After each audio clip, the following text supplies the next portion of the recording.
Gospođo, vama će sudski poslužitelj sada da pokaže jedan komad papira na kome se nalazi ime i broj. Ne želim glasno da kažete, izgovorite to ime, nego samo da nam kažete da li to ime koje se nalazi na tom papiru jeste vaše ime. Kažite samo da ili ne. Da. Ovu svedokinju ćemo zvati svedokinja broj 62 tokom procesa. Fino našli nas i predan se nas prihvatili i stjerali nas dole u Buk Bijelu, nisu nas tukli, nisu nas ništa, nego nas dole stjerali, postrojili nas uzazid uz barake neke. Našla sam dole oko 50 žena i djece u Buk Bijeloj, postrojeni. Prije mene su stjerani nego sam ja stjerana. Onda bio i moj muž tude kod mene, sa mnom, predamnom. Došao je Zoran Vuković, uzeo mi je muža ispred mene, odveo ga je nikada i više. Nisam ga vidjela ni čula. Išao je tuta, zvani, pitao je koja je žena od ovoga staroga. Ja sam rekla ja se javim. On me je uzeo, poveo me tamo u baraku, u istu sobu gdje mi je bio muž. Pogledala sam, bio je krevet, kauč, to jedno od to dvoje. Pogledala sam po zidu, bilo je krv, bile su stvari dole od moga muža, kapa, pasoš, ostale stvari. Ja nisam smjela da kažem da je to od moga muža, niti sam te stvari uzela. Počeo me prebirati po tijelu, čitavome, uzeo mi je menđuše iz ušiju, skinuo mi je prsten od moga muža što vjenčani, uzeo mi je, pitao me za rođake, za šta ja znam, za sve to.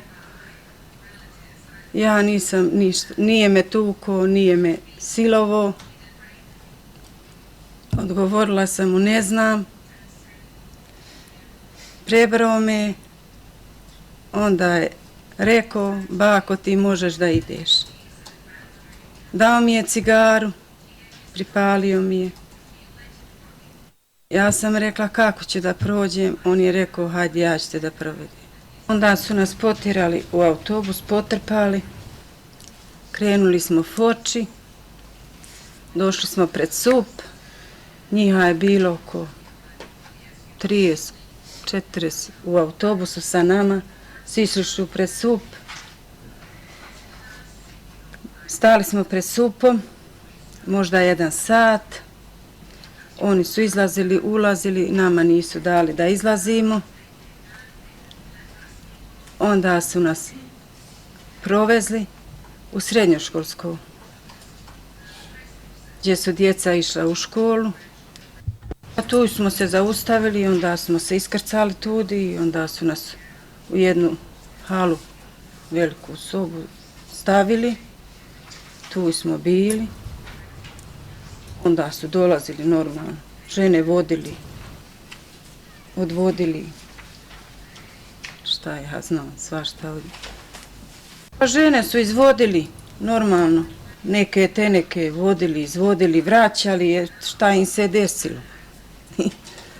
Odvođene u normalnom stanju, vraćale se nikakve, eto. Vidli modre, crne, tučene.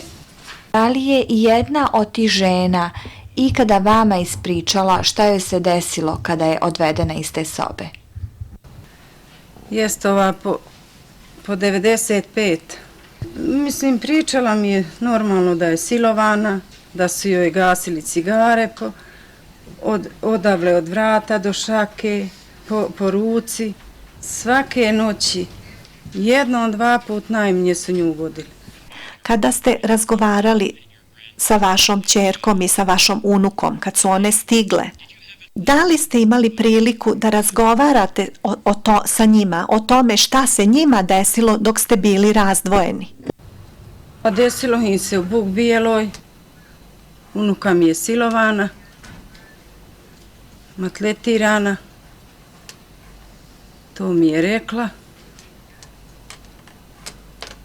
I tako, i onda su i pokupili i dovukli u srednjoškolsko. Da li vam je vaša ćerka ispričala šta se njoj desilo? Pa i nju isto tako. A došli su s kamionom, pod Ceradom, natjerali su nas u kamion, potovarili nas, pokrili su Ceradama, isto ko životinju i dovukli nas pred Partizan. Nemojte da nam kažete imena, ali nam kažite da li je tamo bila jedna žena koja je imala sina od 10 godina? Gde je ona spavala u odnosu na to gde ste vi spavali? Spavala pokraj mene, pokraj svoga djeteta. Desilo se, upala su trojica po noći, po mraku, uzeli su je ispred djeteta i mene, natjerali su je da skine sa sebe veš.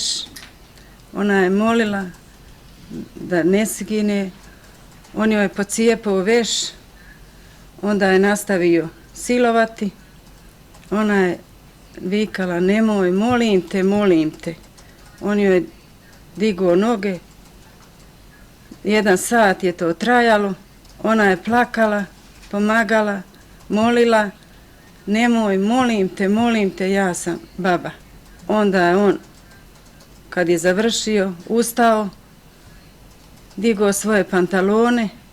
Dok ste vi bili tamo, da li ste ikada videli da vojnici dolaze da izvode žene napolje i da ih onda vraćaju? Normalno. Znalo je svaku večer, znalo je preko noć, glavno da je redovno to bilo, vođenje.